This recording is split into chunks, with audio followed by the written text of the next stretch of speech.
ఒకే అంశం మీద డిఎస్సి మీద జరిగిన అవకతవకల మీద చర్చించాలి, సభలో చర్చించాలి, దాని మీద ఎంక్వైరీ జరగాలని చెప్పి నేను డిమాండ్ చేస్తున్నాను. ఇవాళ ప్రధాన పత్రికల్లో శాసనసభలో మాట్లాడారు అది మరి ఇక్కడ మాట్లాడడానికి ఎందుకు ఎందుకు ఆడుతున్నారో మాకు అర్థం అవట్లేదు, ఎందుకంటే వెనకెందుకు వేస్తారో మాకు అర్థం అవట్లేదు. వాస్తవ విషయాలు అక్కడ చెప్పిన ఇక్కడ చెప్పొచ్చు కదా, చెప్పొచ్చు కదా. ఏమి దీని తర్వాత చేస్తామని చెప్పి విద్యామంత్రి గారు ఉన్నారు కదా, విద్యామంత్రి గారు నేను చెప్పానండి. అక్కడ చెప్పిన ప్రకటనలు ఎక్కడైనా సరే బయటైనా ఇంటైనా ఎక్కడైనా మాట్లాడతామని చెప్పారు కదా, చెప్పండి ఆ మాట ఎక్కడ. మేము అడుగుతున్నాం కదా, మా ప్రశ్నకు సమాధానం చెప్పండి. అందుకు మెగా డిఎస్సి మీద డిస్కషన్కి మీ సమయం కేటాయించాలి. ఈ ప్రశ్నోత్తరాలు వాయిదా వేసినా సరే మాకు ఇప్పుడు దాని మీద చర్చించాలి. అది మా తాలూకా విన్నపం. దాని మీద తిరస్కరించడం జరిగింది. మీరు వేరే ఫార్మెట్లో రండి, లేదంటే మళ్ళీ ఒకసారి బీఎస్సీ పిలుస్తాను, బీఎస్సీలో మీరు డిసైడ్ చేసుకోండి. అంతే తప్ప మళ్ళీ మీరు ఒక్కసారి తర్వాత దాన్ని అలౌ చేయడం జరగదు. మీరు వేరే ఫార్మెట్లో రండి, లేకుంటే కనుక బీఎస్సీలో డిసైడ్ చేసుకోండి. Please sir. Speaker chairman sir, మీరు అనుమతిస్తే సార్. ప్రతిపక్ష నాయకుడు లేస్తే కాస్త గౌరవ సభ్యుల్ని కొంచెం చైర్మన్ గారి మీద పడకండి, కాస్త హుందాగా పక్కకు జరగండి. వారు చాలా స్నేహశీలి, మనందరితో చైర్మన్ గారు బాగుంటారు. అట్లని మనం ఆ చైర్లో కూర్చున్నప్పుడు వారి మీద పడేటువంటి అడ్వాంటేజ్ తీసుకోకూడదు అనేటువంటిది ఇది మన సంస్కృతి, మనం నేర్చుకున్నటువంటి సంస్కృతి. ఇప్పుడు చైర్ని ఏ రకంగా మీరు అవమానిస్తున్నారు పబ్లిక్ గా అనేది అర్థమవుతా ఉంది. మనం నేర్చుకున్న సంస్కృతి ఇది అధ్యక్ష. నంబర్ 1, వారు రిప్లై అవుతుంటే కూర్చుంటారు.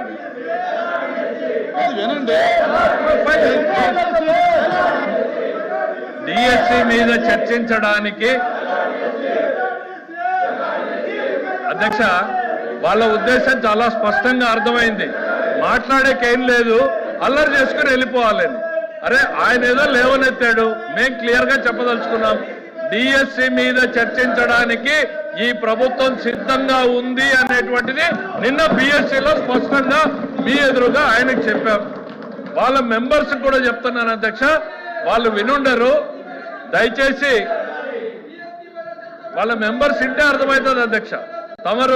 తమరు ఉండాల్సిన దగ్గర ఫర్మ్ గా ఉండాలి అధ్యక్ష. కొంచెం తమరు ఫర్మ్ గా లేకపోతే సభ జరపడం కూడా కష్టమవుతుంది అధ్యక్ష.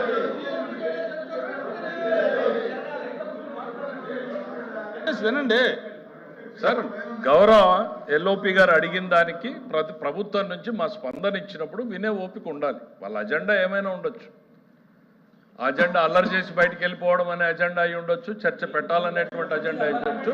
గవర్నమెంట్ వారి సైడ్ నుంచి నిన్న తమరి సమక్షంలో చాలా డీటెయిల్డ్గా మా వాయిస్ని వినిపించాం. డిఎస్సి మీద చర్చించడానికి ఈ ప్రభుత్వం సిద్ధంగా ఉంది. నువ్వు వచ్చి కూర్చొని చెప్తురా మీరు లెజిస్లేటివ్ అఫైర్స్ మినిస్టర్ చెప్పేటప్పుడు ప్రభుత్వ ఆలోచనని వినకుండా మీరు డిక్టేట్ చేయాలనుకుంటే జరగదు, ఇంపాసిబుల్. ప్రజలు ఎవరు ప్రభుత్వాన్ని నడపాలి అనేటువంటి నిర్ణయాన్ని ప్రజలు డిసైడ్ చేశారు. ప్రభుత్వాన్ని ఎట్లా నడపాలి, ఏ సబ్జెక్టులు తీసుకురావాలనేది ప్రభుత్వం చాయిస్. దయచేసి మీరు అనుకున్నట్టు సభ జరగదు అన్న విషయాన్ని మీరు గుర్తుపెట్టుకోవాలి. ఇక్కడ we are here to discuss about the DSC.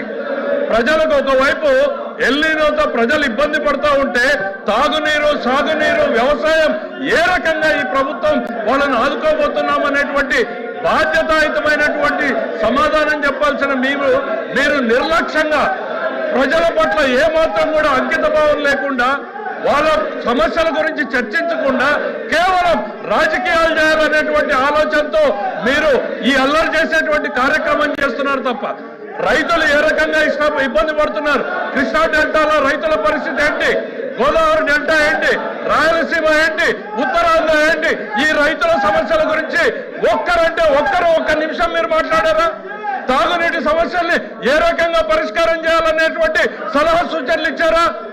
ఇన్ని ఇబ్బందులు రాష్ట్ర ప్రజానీకం, దేశం మొత్తం, ప్రపంచం మొత్తం ఎల్లినోతో సఫర్ అవుతా ఉంటే మీకు మాత్రం మీ నిన్నో జబ్బులు పట్టాయి, జేనినో జబ్బు వచ్చింది మీకు.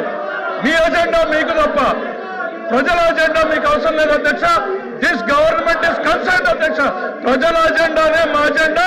ప్రజలకు అవసరమైనటువంటి ఎల్లినో మీద చర్చ పెట్టండి, ఆ తర్వాత మీరు డిఎస్సీని టేకప్ చేయండి అనేటువంటిది మీకు చెప్పాం. దానికి వీఆర్ స్టిల్ స్టికింగ్ ఆన్ అధ్యక్ష. ఎల్ఓపి గారు. లెజిస్లేటివ్ అఫైర్స్ మినిస్టర్ గారు రాష్ట్రం మీద, రాష్ట్ర ప్రజల మీద ఎంత అభిమానాన్ని చూపెడుతున్నారో మేము చూసాం. మరి ఈ అభిమానం అసెంబ్లీలో ఏమైంది అధ్యక్ష? ముందు డిఎస్సీ అక్కడ చర్చించిన తర్వాత ఏదైనా చర్చించారు కదా, మరి అక్కడ ఏమైంది అంటే అక్కడ లేదా ఇక్కడ వచ్చిందా? మేము మొదటగా ఎజెండాలో పెట్టింది మేము, వ్యవసాయం మీద చర్చించాలని అడిగింది మేము.